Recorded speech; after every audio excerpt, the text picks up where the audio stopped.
Legends cricket ചാമ്പ്യൻഷിപ്പിൽ നിന്നും Indian team പിന്മാറി. പാകിസ്ഥാനെതിരായ സെമിയിൽ നിന്നാണ് ഇന്ത്യയുടെ പിന്മാറ്റം. കളിക്കാനാകില്ല എന്ന് ഇന്ത്യൻ താരങ്ങൾ നിലപാടെടുത്തതോടെയാണ് പിന്മാറ്റം. ഇന്ത്യ പിന്മാറിയതോടെ പാകിസ്ഥാൻ ഫൈനലിലെത്തി. ഏഷ്യ കപ്പിൽ കളിക്കാനുള്ള BCCI തീരുമാനം വിവാദമായിരിക്കെയാണ് പിന്മാറ്റം. ലോക ലെജൻഡ്സ് ചാമ്പ്യൻഷിപ്പിലെ അവസാന മത്സരത്തിൽ വിൻഡീസിനെതിരെ തകർപ്പൻ ജയവുമായിരുന്നു ഇന്ത്യ സെമിയിലെത്തിയത്. ഗ്രൂപ്പ് ഘട്ടത്തിലെ അവസാന മത്സരത്തിൽ വിൻഡീസിനെ 5 വിക്കറ്റിനാണ് ഇന്ത്യ തകർത്തത്. നേരത്തെ ഗ്രൂപ്പ് മത്സരത്തിലും ഇന്ത്യ പാകിസ്ഥാൻ മത്സരം ഉപേക്ഷിച്ചിരുന്നു.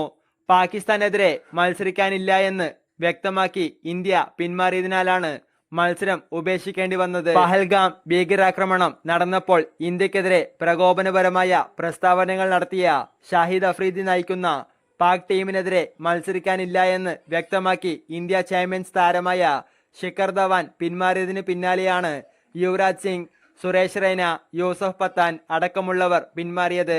തുടർന്നായിരുന്നു സംഘാടകർ ഗ്രൂപ്പ് മത്സരം ഉപേക്ഷിച്ചത്. ഇന്ത്യ പിന്മാറിയതോടെ പാകിസ്ഥാൻ ഫൈനലിലെത്തി. രണ്ടാം സെമിയിൽ രണ്ടാം സ്ഥാനക്കാരായ ദക്ഷിണാഫ്രിക്ക ചാമ്പ്യൻസും ഓസ്ട്രേലിയ ചാമ്പ്യൻസും ഏറ്റുമുട്ടും.